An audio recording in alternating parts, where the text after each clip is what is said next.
Srimad Bhagavatam, Canto 1, Chapter 6, Text 35. The first word used here is Yama. Yama Adivihi. That means this refers to the Eightfold Yoga process. Yama Adivi Yoga Patai. Yama means, as Prabhupada has translated, self-restraint. Yama, niyam, then one has to follow different rules and regulations. So like this, there are 8 processes: Yama, Niyama, Asana, Pranayama, Pratyahara, Dharana, Dhyana, and Samadhi. There are 8 different processes in the yoga system, beginning with self-restraint, so that Kama and Lobha, the two very closely related lower desires, or lower tendencies. Kama itself means desire. And Lobha is very close to Kama. Kama means desire, but Kama, that tends to refer to a particular, either it refers to the general nature of desire, or it refers to a particular desire that comes, you see something, yes, I desire. But Lobha means it's more of an ongoing tendency to desire everything. And I should have more and more and more. So Lobha is the chronic state of Kama, we could say. There may be one single desire, but even one single desire, that Krishna says in Bhagavad Gita, even one single desire that can make you fall away from spiritual life if it's indulged in. Prabhupada here in the purport gives the example of Vishwamitra. He was not cultivating Kama or Lobha, but just that one desire came up in his heart upon hearing the ankle bells of Menaka, and he was finished. So what to speak of? Actually not finished, but for the time being his yoga practice was stopped. Lobha means that when one is cultivating the attitude of Kama, then one will become greedy to have more and more things. So calm comes first. That we see in the analysis of fall down given by Lord Krishna in Bhagavad Gita. Dhyayato vishayantusam sangateshu prajayate sangat sanjayate kama. So in the beginning one desires, the desires come for sense objects. And that leads to, in calm, and here in this verse, Kama Krodho Vijayate. Lord Krishna mentions that from calm comes Krodh, but actually from calm comes calm, Krodh, Lobha, Moha, Mada, Matsaya, all the different tendencies which entangle one in material life. Therefore, in actually civilized life, there is the endeavor to Kama, Lobha, Hata, Mohuhu. Here it's mentioned here. There's the endeavor to, endeavor means ongoing endeavor, Mohuhu, always, to curb these lower tendencies. That is human civilization. Not to indulge in tendencies that drag us into animal-like life. In modern society, it's just the opposite. Someone who is expert in indulging in calm and krodh and lobh, they are considered more advanced.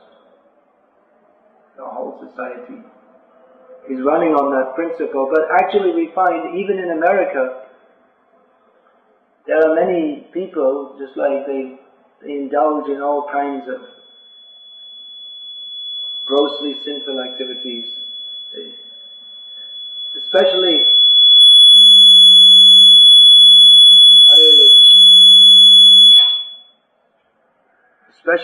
if men who indulge in lots of sex and adultery and visiting prostitutes and all that, many times they're doing it, but actually inside they feel disgusted with themselves. I saw one anecdote was narrated. Our book distributor in Canada or America somewhere, I think it's in Canada. So he met one man with seemed to be his wife on the street. Of course, in the West you can never tell. It might be someone else's wife. So the devotee showed him one book. And the man said to him, actually, I'm a very bad man. I feel disgusted with myself. I'm going with so many different women, and drinking and smoking and so many bad things. No, actually it was two men they were together. One man said like that. Two men together. He said, give me this book, I need something to change my life. He was saying like that. So even, you see, the whole society, no one's telling him you have to change your life. They're telling him, yes, eat, drink, sleep, be merry and enjoy, for tomorrow we shall all be dead. But many times people, if they have a little bit of a good tendency in their heart, then they'll feel disgusted with it. Because actually it's disgusting. It's jnanam avritya dehinam, that's described in Bhagavad Gita. Lust that covers the intelligence, it covers the intrinsic knowledge of the soul that I am an eternal servant of Krishna. So if anyone it may be very covered and deep, that consciousness becomes very much covered over, that I am the eternal servant of Krishna. The more we engage in lust and activities which are meant for enjoying the senses, the more we indulge in that, then the more that consciousness becomes covered. But it never becomes fully covered over. Especially in the human form of life, there's the opportunity that is the opportunity to become Krishna conscious. Otherwise, in other forms of life, it's not possible. But mostly people, they're spoiling their lives by indulging in sense gratification. But it may be that some people who are grossly engaged in sense gratification, that they can also become devotees. There are many cases that Prabhupada used to quote Yamuna Acharya. Yadabadi mama cheta Krishna padara vinde navanavara sadhama dhamadya antam rasit tadavadhi bata nari sangame smaryamanim bhavati shushtu nishdivanam cha. He said that, quoting Yamuna Acharya, that since I've been engaged in the transcendental loving service of Krishna and experiencing at every moment the nectar of Krishna's devotional service, then sometimes in my mind it comes, the thought of how I previously used to enjoy so much with women, because he was a king and a very licentious king. Licentious, you know what that means? It means he took a license to do so many things which he shouldn't do. It means he was very lusty. And lusty is one thing, but to engage that lust in enjoying so many women, that's very sinful. So he would remember sometimes, I used to do Bhavati mukha vikaru sushtu nishtivanam cha. I used to do so many bad things. And then you'll spit, remembering that, I feel like, how bad that is. So that thought, I will enjoy, let me indulge my senses. It may seem as if it gives pleasure, but actually disgusted. The person who indulges in that, especially if he has higher knowledge, and if he feels disgusted. Oh, what am I doing? Such a bad thing. I remember one of my godbrothers told me, confidentially, I won't say his name, of course, but he told me that after he got married and then he said, he so much sex. You could see he felt very disgusted with himself. So actually this is degrading to the soul.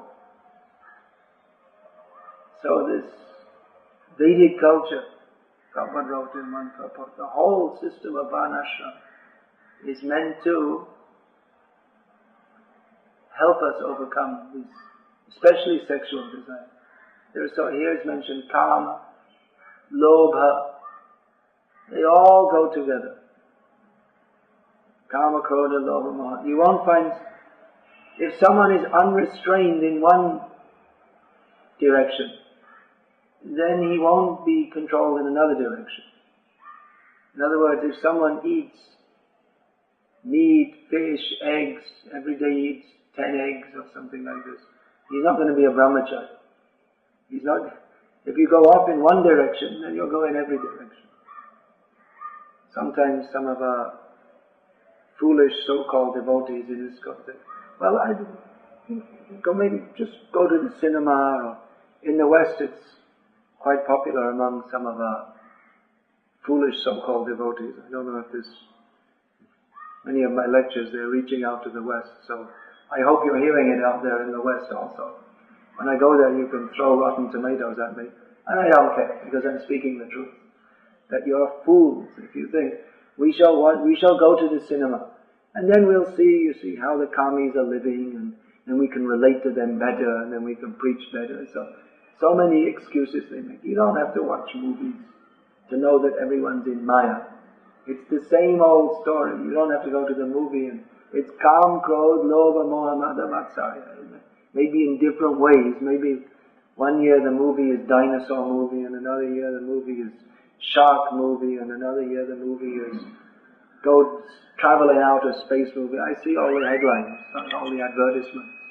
I don't go and see them, but I don't waste my time and money and energy watching them. But you don't have to go and see the movie to see how people are in Maya. You yourself will become in Maya. Even to go and watch in the first place is Maya. So then how are you going to, if you go off in one direction, then you're going to go off in other directions also. Oh, I couldn't come to Mangalore this morning. Why? I was out very late last night. What were you doing? I was watching the movie. See, it's very important. I had to watch the movie because then I can preach better. It'll help me in my Krishna consciousness. Nonsense. All nonsense. So, then you watch that, and naturally your desire for sense gratification will increase, because they didn't make the movie to help you control your mind and senses. They didn't make the movie to help you become Krishna conscious. They made the movie because they're in Maya, and they want to give some entertainment to other people who are in Maya, so they can get the money out of your pocket, and then they can enjoy it. It's all these things are based on the principle of forgetting Krishna. They don't even know him, Krishna, to forget. They're so far away. But they want to enjoy the senses. So real life means beginning with controlling the senses, and it's a great endeavor, because all the time the senses see this, hear that, taste this. There's so many, and especially in the modern age. Actually, not only in the modern age. The material world is set up for sense gratification. It's not set up. There's a distinction. There's Vaikuntha, where the atmosphere is made for serving Krishna, and there's the material world where everything is arranged for serving Maya. So it's not only in the modern age, but particularly in the modern age, there's strong propaganda. Enjoy, enjoy, enjoy. And especially enjoy sinfully. At least in the Varnashram culture, that in Pravritti Marg, that is within Vedic culture. That you can enjoy, but to a limit. There's some control, and along with the enjoyment, there are also activities for purification. Of course, it's very difficult to get properly purified when you're trying to enjoy sense gratification, but there are certain, just like people undergo samskars, and they serve in Vedic culture, one serves sadhus, and so even if you're engaged in sense gratification, then if you serve actual devotees, then purification is there. It may not immediately take effect because of one's engagement in sense gratification, but it will take effect in due course of time. So, sense gratification under the rules and regulations of the Vedic culture, first of all, it's very restricted. And then the next thing is that it's not grossly sinful. So in modern society there's so much propaganda. Enjoy, enjoy, enjoy, enjoy, enjoy. But this, immediately this creates hellish consciousness. Someone who's engaged in this so-called enjoyment, then their consciousness just becomes hellish, and they actually like that. Sometimes they like to show that, they like to show I'm very tough and nasty, and they take that as a kind of prestigious thing. I think that hasn't come to India yet, maybe in the movies, I don't know. But it's very much part of the Western way of life, especially in, of course I don't know how far we should get into this, it's a kind of anthropological observation. But you'll find, especially in the countries which are most dominating the world and dominating the media, that's England and America, actually, these two countries. It's very much part of the culture, be nasty, be tough. Show up, and you see like this George Bush guy, okay, we're in charge here, blow you to pieces, we're coming in to help you, just going to kill you because you're better dead. So this is our mercy upon you. So that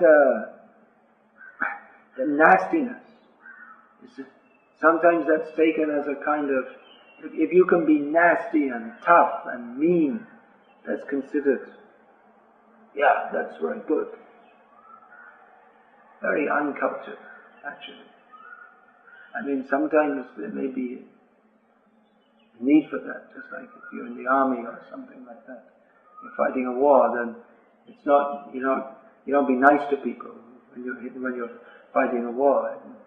But in ordinary life, the tendency should be to be sweet in dealings. But they've made a whole culture just like this. How to outdo others, how to show yourself better than others. Very demoniac culture. So this Vedic culture is meant for self-control. That is considered high class.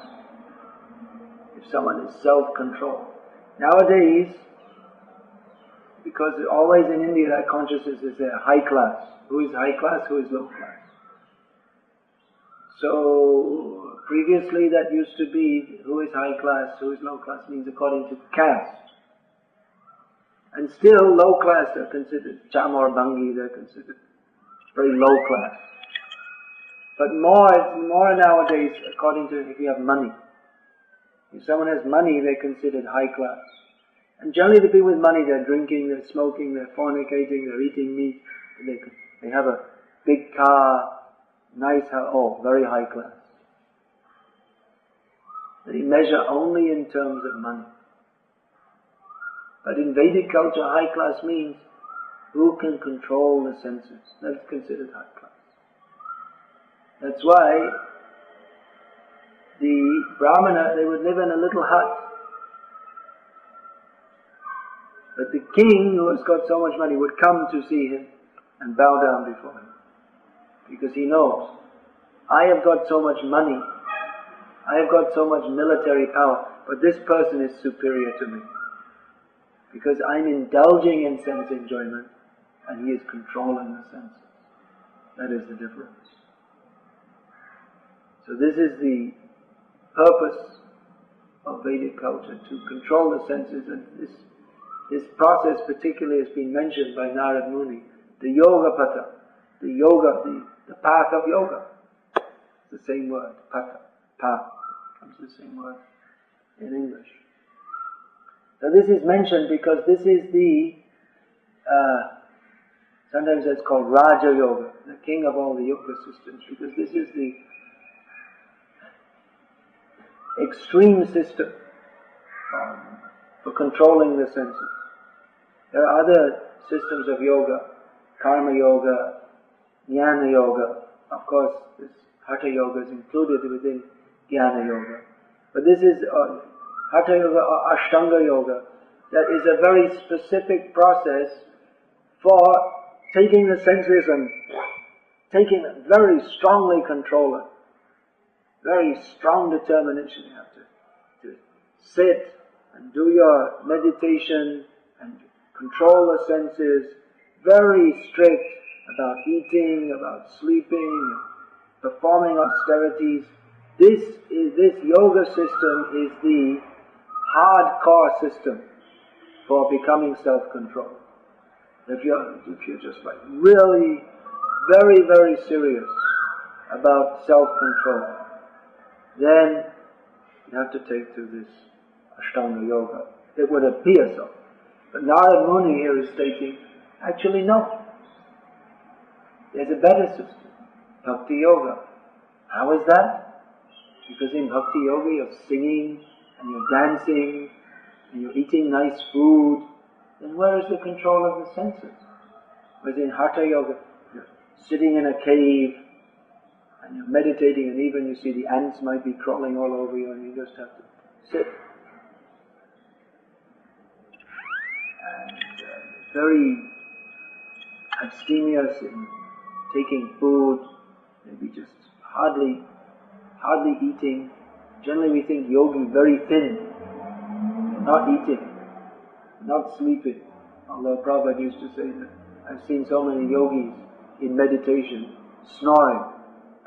So, not very effective. But actually if you do, then there's no snoring. The way they sit, first of all you practice, before dhyana, first of all they have to practice following these rules and regulations, then how to sit properly, how to breathe in such a way that you won't fall asleep. Pranayam, you'll get so much prana in your system that you practically you don't have to eat or sleep. You get your nourishment from the air. So such an extreme system of self-realization. But, Narad Muni says, it's not actually as effective as Bhakti Yoga. Because Bhakti Yoga, the very meaning of that Bhakti, what is that? That Rishikena Rishikesha Sevanam Bhakti Ruchyate. The very meaning of Bhakti is to engage the senses in the service of the master of the senses. So by force trying to control the senses, that won't be effective, because Vishayavinivartante niraharasya dehinaha rasavajan visopyasya param vishvanivartate. You can forcefully stop engaging the senses in the interacting with the sense objects, but still the desire remains. But if one can get a higher taste in Krishna consciousness, then the lower desire goes away.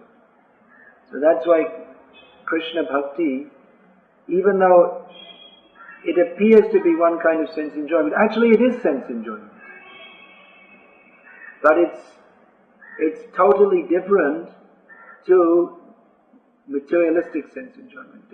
We can't say that devotees, we can't say we're not enjoying the senses. To not enjoy the senses, that is the process of the yogis or mayavadis. They want to stop the senses. But devotees do experience sense enjoyment, but in a completely different way. Instead of trying to enjoy the senses for themselves, they engage the senses in the service of Krishna. And then when he is satisfied by our activities, then we also feel satisfaction. Just like when we hear kirtan nice, when we engage in kirtan nicely sung, then we enjoy that, but we enjoy it because it's for the pleasure of Krishna. It may be, sometimes you see people that are very expert in singing, but actually then we may not enjoy that very much, because if it's not done for the pleasure of Krishna, just like professional singers, they may be very expert. We have in ISKCON in India, many devotees who they sing in professional style, but that may not be very pleasing to Krishna. If someone's simply trying to show how nice my voice is, or what a wonderful singer I am, that may not be very pleasing to Krishna. Of course, it doesn't mean that devotees should deliberately play out of time or out of tune. Or actually, here in this area, the devotees say they could use a little, maybe become a little bit more musically adept, because after all, kirtan is for the pleasure of Krishna. So things like playing kartals in time and things like that. If it's out of time, then it sounds terrible. Those who are playing out of time, they can't hear it. If they could hear it, they wouldn't do it. So you have to play in time. There are various things. Generally, everyone wants to go fast all the time. I noticed in ISKCON generally our kirtan goes at two different speeds, either fast or very fast. But actually, if you hear Prabhupada, his kirtan, he'll start off very slow, then gradually get faster. Not that you start off samsara-dava nalalita-loka, and then by the end it's it's not supposed to be like that. It's start off slow and sweet, and then gradually increase the tempo. So these things can be learned for the pleasure of Krishna. Everything should be done for the pleasure of Krishna, who is the supreme enjoyer. It's actually a very simple point to understand. He is the supreme enjoyer. Let me do everything for his pleasure. And actually Krishna, he's not very pleased by the endeavors of the yogis. You can go and sit in a cave and be very austere, but it doesn't please Krishna particularly, because there's no endeavor to satisfy him in that. But if someone they may appear to be not very spiritually advanced, but if they offer Krishna a flower, please, here's, very nice flower, let us offer it to Krishna. Such a person with such an attitude, they're already far more advanced than the yogi sitting in the cave. Because there's the attitude, let me try to please Krishna. So even if that person is not controlling the senses in the same way as the yogi, he's actually making advancement because pleasing Krishna. So devotees, it's not that they should, alright then, we won't bother to try to control the senses. There has to be some endeavor also. We don't totally reject the endeavor to control the senses. We say, yes, the real process is to engage the senses at the service of the master of the senses. But at the same time, because our consciousness is polluted, and we're always thinking how to engage the senses in the service of myself, how I will enjoy. Therefore, a devotee has to adopt some negative process also. Not gross or extreme, but things like leading a regulated life. For instance, we don't go to the ice cream parlor and they say, well, it's vegetarian. And, it's milk products. Krishna likes milk products. So let's go to the ice cream parlor.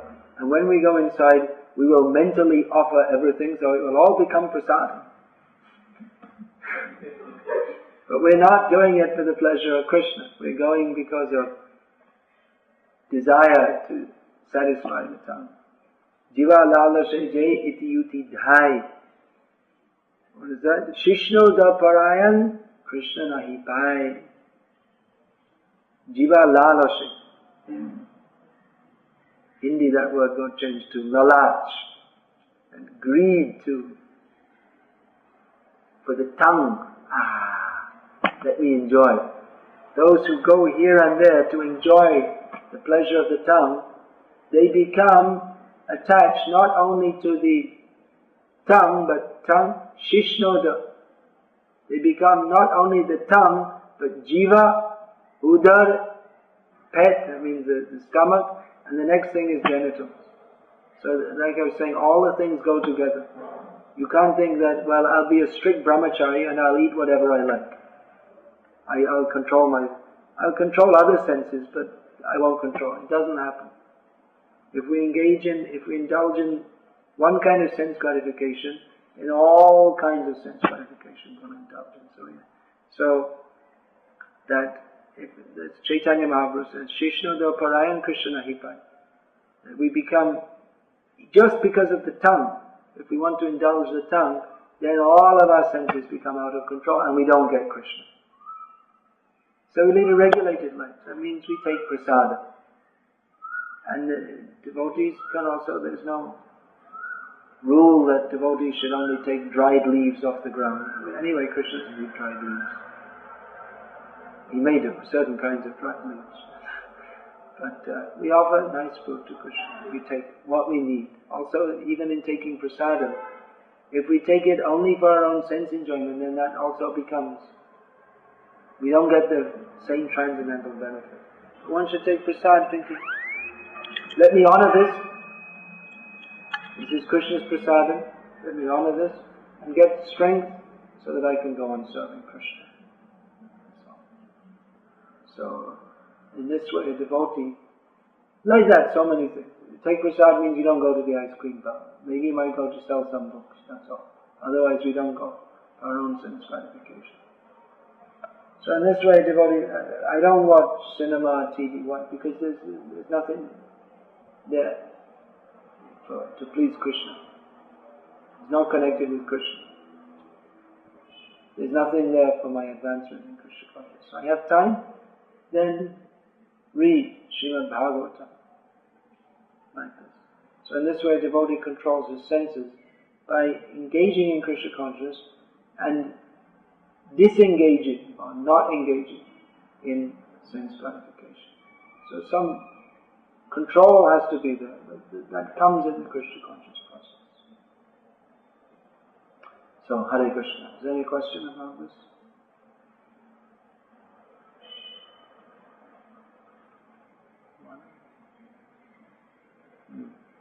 Yeah, senses are said to be transcendental.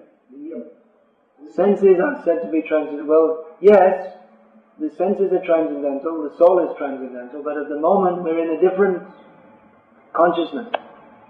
So now our senses are covered by material desires. So ultimately the senses, that's called antakaram, the internal senses, and ultimately that's supposed to be transcendental. But now, jnanava vritti dehinam, now we're in the material body, so our knowledge is covered, our transcendental knowledge is covered by lust. So the senses are acting as if non-transcendental. If you comment on, like yesterday, we are told that these people should be chopped. Those who pose themselves as God in that function. I didn't say chopped, I said shot actually. Shot, they should be shot and they should be executed. So that few sadhus are referred actually. After he left, 2-3 people questioned me. Even Jacob is elder brother. He was totally, how could he say that? So like then like 11:30 they were questioning and finally they understood. They said Mangalore stopped businessmen, many of them. Like they were going there. And where? Going where? To the Kalki of the they have weekend huge bhajans and dance and everything.